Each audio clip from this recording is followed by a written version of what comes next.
Alors, merci beaucoup. Effectivement, je vais sans doute reprendre certains des propos que vous avez tenus, parce que l'appréhension anthropologique des questions d'addiction en 20 minutes, vous comprenez bien que je pourrais aussi y passer quelques jours, mais on m'a dit que c'était pas mon jour entier pour moi, donc. Mais en tous les cas, merci d'avoir ouvert le colloque à des questions qui sont pas que juridiques ou pas que médicales ou pas que psychologiques en tous les cas, et qu'on essaye pour une fois, pas simplement à l'échelle d'un territoire, mais à l'échelle de l'océan Indien, de poser un certain nombre de questions sur ce sujet, que je ne maîtrise d'ailleurs pas totalement, mais il se trouve que avec un certain réseau qui travaille sur les addictions, entre lesquels Saoumé, on a quelques échanges, on va dire pluridisciplinaires. J'ai aussi un sous-titre parce que l'appréhension, c'était pas un vocabulaire, on va dire, très facile à maîtriser, mais pour parler de considération, on va dire anthropologique, je crois que c'est peut-être ça qui permettrait de mieux comprendre le terme d'appréhension, et pour parler de considération anthropologique autour de quelque chose sur lequel il m'arrive de travailler, c'est-à-dire la question des usages et la question des valeurs. Et je pense que, comme vous venez de le dire, on est dans une situation où on est face à de nouveaux usages et à de nouvelles valeurs.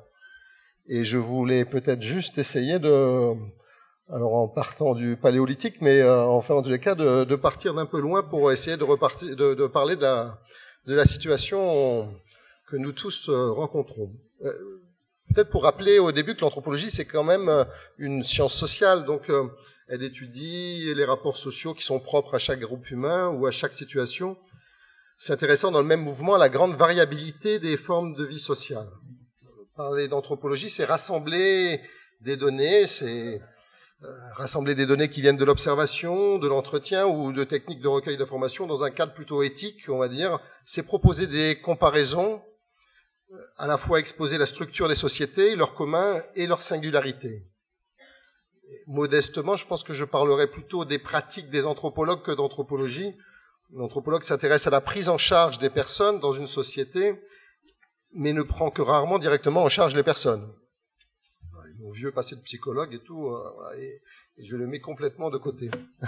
Il n'y a pas d'anthropologie de la dépendance au sens d'une spécialité.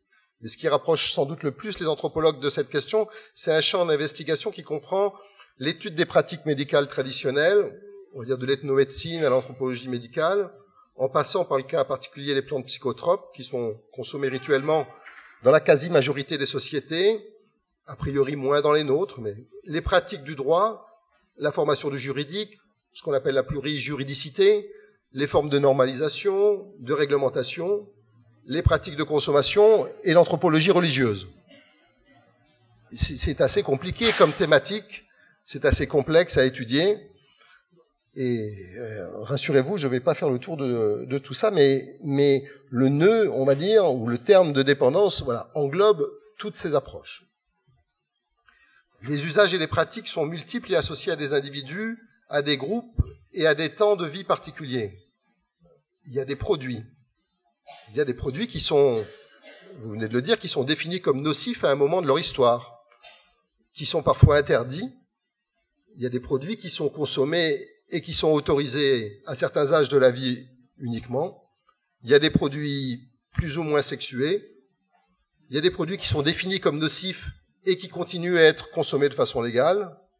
Et il y en a d'autres qui sont considérés comme moins nocifs et qui sont interdits ou détournés de leurs usages. En règle générale, dans les sociétés, le produit n'est pas défini comme exclusivement nocif. Et les anthropologues considèrent que la dépendance n'est pas ou que rarement liée à un seul produit, ou au seul produit. Parmi les axes de recherche les plus productifs, l'histoire de la relation de l'homme au produit en passant de l'usage rituel, spirituel à l'interdit social est sans doute l'axe de travail qui peut rassembler le plus de chercheurs. Nous sommes dans une société où la nature des objets prend une valeur qui tend à effacer leur valeur symbolique. la nature de l'objet, elle peut dépendre du contexte dans lequel on étudie son usage. Est-on aujourd'hui plus contraint d'utiliser une nouvelle technologie qu'hier? Et demain, la possibilité de communiquer sans nouvelle technologie est-elle envisageable? Il y a quelques personnes dans la salle. S'il y en a une ou deux qui n'ont pas de téléphone portable sur elles aujourd'hui, vous pouvez lever le doigt. Ouais. Il y a 2 exclus de la société. Alors, bon, c'est quand même... Oui, ils l'ont perdu. S'il vous plaît, faites un geste pour ces personnes-là. Donc, non seulement nous possédons un grand nombre de ces produits, mais nous avons créé une dépendance au risque de l'exclusion sociale des personnes qui n'étaient pas aptes, pas capables d'être accros à la novlangue comme à l'hypermodernité, incapables de s'adapter à la nouvelle dépendance de l'écran. En fait, nous sommes pris dans l'écran total, c'est l'indice 21e siècle. Et revenons-en à certains fondamentaux de l'anthropologie. Au cours des années 50-60, un amateur passionné et une poignée de chercheurs ont mis à jour la fonction essentielle des plantes sacrées dans l'histoire de l'humanité. Ces plantes hallucinogènes ont permis à l'homme pré-néolithique de faire ses premières expériences extatiques et mystiques, de se mesurer à l'infinie complexité du monde, d'en apprécier sa cohérence, d'ouvrir un œil sur le sacré. Mais le sacré, c'est quoi au juste? Nombreux sont les spécialistes qui se sont cassés les dents pour le définir.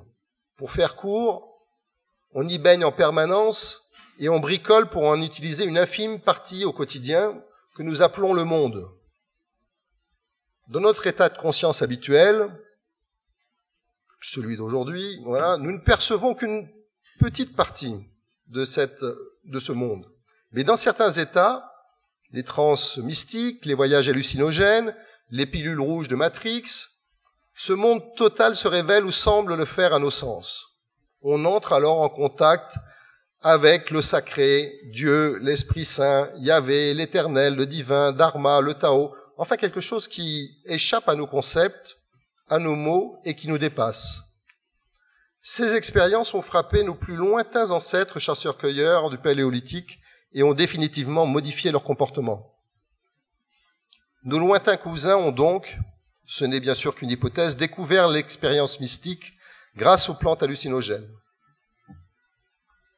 Durant les quelques milliers d'années suivantes, la vie rituelle se complexifie au point d'aboutir à l'édification de temples monumentaux.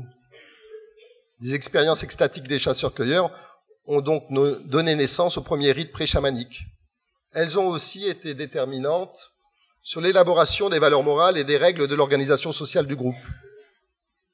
La loi est de nature sacrée, celui qui la transgresse commet un sacrilège et risque l'exclusion du groupe. La vénération du clou du ciel, de l'axe du monde, du pilier solaire ou de l'arbre totem est associée aux interdits archaïques d'inceste, de meurtre du père et de cannibalisme. La vie du chasseur-cueilleur s'articule autour de ces valeurs avec des rituels structurant l'espace et le temps. Le chamanisme et l'expérience hallucinogène balisent alors cette première approche mystique. La surnature apparaît et va s'inscrire durablement comme un espace intermédiaire présent dans le quotidien. Chaque acte de la vie quotidienne baigne dans le sacré. La vie spirituelle prend une telle importance que la religion se substitue au chamanisme et fait construire ces fameux temples. En écartant peu à peu l'expérience hallucinogène du chamanisme, les religions établissent leur pouvoir. Elles instituent un système de valeurs plus complexe et plus adapté aux impératifs de la vie profane. L'autorité du pouvoir profane s'associe alors au pouvoir sacré. Avec cette évolution, on assiste aussi à une nouvelle économie urbaine qui s'appuie sur l'invention de l'écriture et qui suscitera de nouveaux enjeux remettant en question l'organisation religieuse et politique. De nouvelles formes d'échange font émerger des valeurs fonctionnelles et profanes. Le mélange de ces systèmes de valeurs aboutit à une nouvelle organisation sociale. L'expérience mystique et le chamanisme sont alors marginalisés. Il y a de cela à peu près 10 000 ans. Je fais ce grand détour, mais pour revenir à la question du lien et des objets surtout qui font le lien entre la nature, l'espace social et la surnature. Ils sont aujourd'hui d'un tout autre ordre que ceux des chamans, des guérisseurs ou des prêtres de toutes sortes. Mais nous parlons toujours d'objets qui favorisent la création d'espaces relationnels. L'insertion, l'ingurgitation, l'inhalation a pour finalité la recherche finalement de solidarité définie par la tradition, la recherche d'échange entre l'ici et l'au-delà qui peut se redéfinir entre l'ici et le territoire, l'ici et la cour, l'ici et le quartier. Si bien entendu, les produits diffèrent de ceux utilisés traditionnellement, les usagers et les espaces d'usage ont été modifiés massivement. Une étude récente qui rapporte que parmi les personnes âgées de 18 à 64 ans, les niveaux d'expérimentation apparaissent très différents selon les sexes et l'âge. Pour tous les produits, ce sont les hommes qui se révèlent plus expérimentateurs que les femmes. L'expérimentation de substances illicites est la plus importante parmi les plus jeunes, puis diminue globalement à l'approche de la quarantaine, soulignant ainsi des différences entre les générations. Après 40 ans, il reste bien sûr quelques résistants, adolescents rebelles ou amateurs de petits plaisirs solitaires et ou collectifs. Mais la nature de l'objet est constituée par l'usage, par la culture. Il me semble important de reprendre l'idée que cette nature de l'objet est constituée par l'usage qui en est fait par un usager, et que celui-ci n'est que rarement un individu social isolé, mais bien plus un élément à considérer comme un collectif agglomérant les utilisateurs et tout ce qui entoure et contribue à l'usage d'un produit addictogène. Je ne vais pas parler du jeu ou de l'usage du portable ou plus globalement du rapport aux écrans qui est aujourd'hui la dépendance la plus forte pour les jeunes et qui se généralise rapidement. De nombreuses études ont été réalisées ces 20 dernières années sur l'usage d'Internet. Mais l'introduction de ces pratiques dans l'ensemble de la population et plus particulièrement chez les seniors a conduit à approfondir cette notion d'usage et à reprendre la question de l'autorisation sociale donnée à la fabrication de certaines addictions. Les non-usagers, comme les usagers, évoluent tous dans un environnement de technologie, mais aussi dans un environnement où les représentations sociales de l'objet technologique sont aussi en concurrence. Nous avons, dans le cadre d'une recherche sur les gérontechnologies, observé la pression environnante sur la personne âgée. Les membres de la famille, l'environnement médico-social, mais également au travers de la publicité, attrait de la nouveauté et de la sécurité, ou les règlements administratifs, celui par exemple qui oblige à déclarer par Internet ses impôts, participent à ces addictions, indépendamment de leur plein gré évidemment.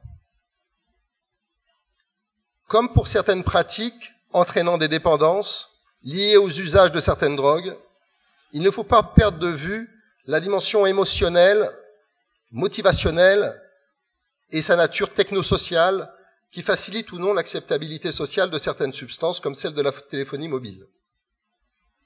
En d'autres termes, si nous avons aujourd'hui des dépendances fonctionnelles, nous avons besoin de nos portables, de nos ordinateurs, de nos voitures, celles-ci se transforment en addictions caractérisées.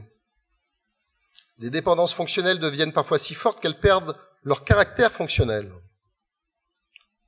On n'utilise plus aujourd'hui le téléphone pour téléphoner. Je vais citer également Patrick Farreau, c'était pas prévu, mais voilà, vaut mieux deux fois qu'une, qui dit « On ne peut comprendre l'incidence croissante des addictions dans les sociétés marchandes que si on les relie à la philosophie de la belle vie, qui peut pousser n'importe quel sujet humain vers les consommations psychoactives, pour le meilleur ou pour le pire. » Ce qui ressort de l'évolution de nos sociétés dites occidentales, c'est la nécessité de contextualiser l'association des idées de dépendance et de drogue. La dépendance existait antérieurement à cette association, et ce terme a évolué sémantiquement pour trouver une place nouvelle dans la société contemporaine. Dépendance revêt un connotant pathologie de la dépendance. Manger est un besoin, mais on ne peut réduire l'anorexie ou la boulimie à une forme de dépendance aux produits. L'adulte on va dire celui qui dépasse l'adolescence, qui échoue à s'assumer ou montre un défaut de maîtrise sur ses propres actions, se trouve pris dans le discours du pathologique, médical et psychologique. La dépendance est censée représenter une perte de liberté, autant qu'un défaut de régulation des êtres, autant qu'un défaut de régulation des relations aux êtres et aux choses. Pardon.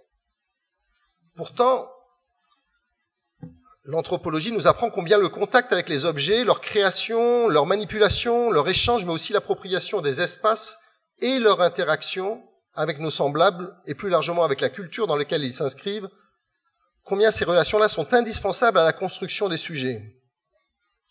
La dépendance aux autres, elle peut évoluer vers la tyrannie, mais elle permet aussi de renforcer des liens de solidarité, de créer des échanges, alors que l'indépendance, voire l'autonomie, peut de son côté isoler des individus, les replier sur eux-mêmes.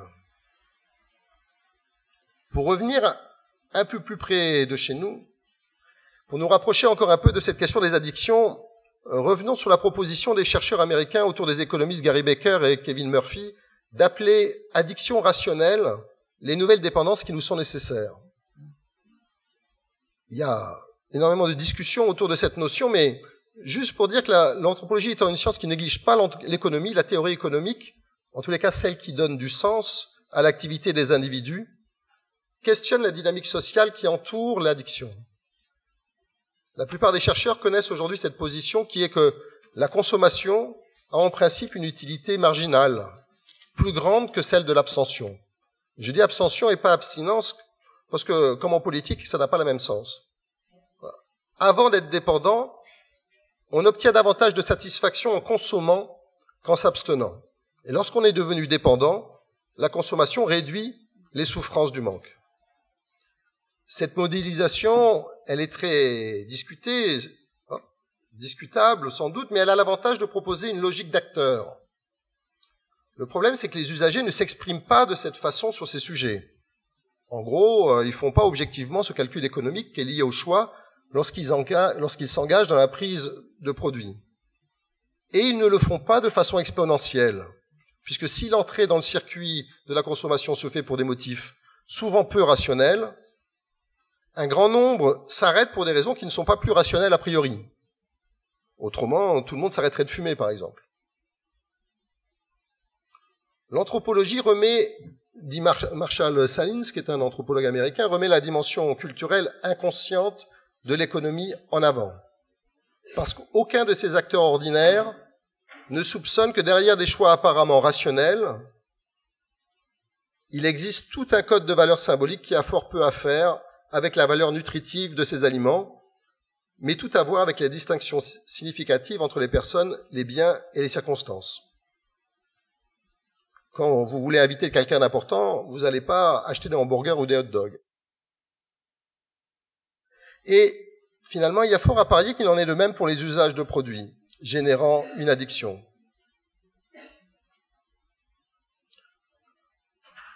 Pour essayer de conclure, comment aborder la question de la dépendance avec les outils de l'anthropologie? Ce que les anthropologues de la zone océan Indien ont récemment constaté, c'est d'abord, ce qui vient d'être un peu exprimé, c'est la grande difficulté de travailler, d'enquêter sur ces sujets. Sur les usages, nous ne savons rien. Sur les nouveaux usages, nous en savons encore moins.